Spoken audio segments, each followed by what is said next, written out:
Hi mga kachilin! Tara, explore natin ang Bicol. So, ayun na nga no, nung whole week pa talaga tong video na to. Kaso, ito try natin na mag voice over tayo para mas ma-appreciate nyo itong gala natin for today's video. Eto na nga, bumiyahe kami ng gabi, mga 10 PM to be exact, going na kami ng Naga kasi may kukunin na kaming unit nun para sa aking sisterette at sa kanyang Jusawa. Kaya, since malayo sa amin ng Bicol, sulitin na natin ang gala. Fast forward, ayan, nandito na kami sa may part ng Bicolandia. Welcome, Bicolandia! At grabe, sobrang daming riders. Iba talaga pag nakamotor. Mas masaya talaga at mas nakaka-excite. Ayan, push through. Humanap muna kami ng mga kainan. Yung pantawid gutom lang. Kaya ayan, kumain muna kami dyan ng mani at goton. After nyan, ayan, biyahe na ulit kami. Dahil hanap talaga namin for lunch ay syempre ang Bicol Express at Laing. Dahil ito talaga ang specialty ng Bicol.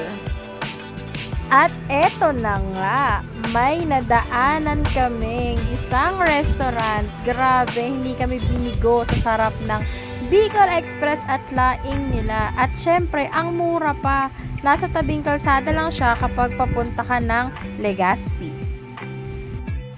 So, after nyan, okay, biyahe na ulit kami kasi medyo malayo pa yung pupuntahan namin. Tsaka gusto rin namin maabutan ng maaga si Magayon, di ba? Para makita namin siya ng hapon kung magpapakita ba siya or umaga.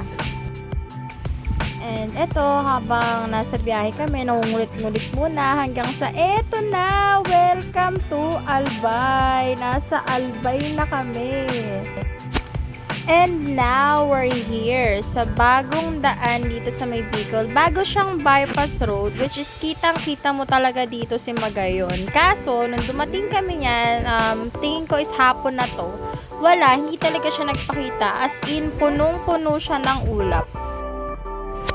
Yun. So, since hindi naman nagpakita sa amin si Magayon, nag-decide na lang kami na umalis na. Then, for sure naman, makikita namin siya bukas dahil mag-i-stay naman kami dito ng overnight. Picture-picture muna bago tayo umalis to sa Magayon. Pero maghahanap na muna kami ng mapag-i-stayan namin yan.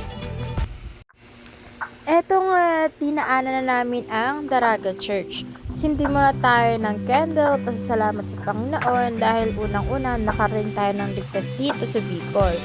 Sumunod ay pasasalamat sa lahat ng biyayang tatanggap natin sa araw-araw, maliit man to or malaki. At lalong-lalo na din pasasalamat dahil andyan sa lagi at lagi nakagabay sa atin saan man tayo magpunta. At syempre, salamat din dahil yung mga mahal natin sa buhay ay lagi rin niyang ginagabayan. Hindi namin in-expect na dito pala namin makikita ng ganito si Magayon mismo sa Daraga Church. Grabe, kitang-kita namin dito yung tuktok ni Magayon. Ayan o, grabe.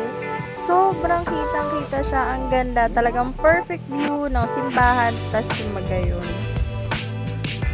Yan. So, after namin kay Daraga Church, maba na ulit kami niyan kasi papunta na kami doon sa transient na nirentahan ng aking ate.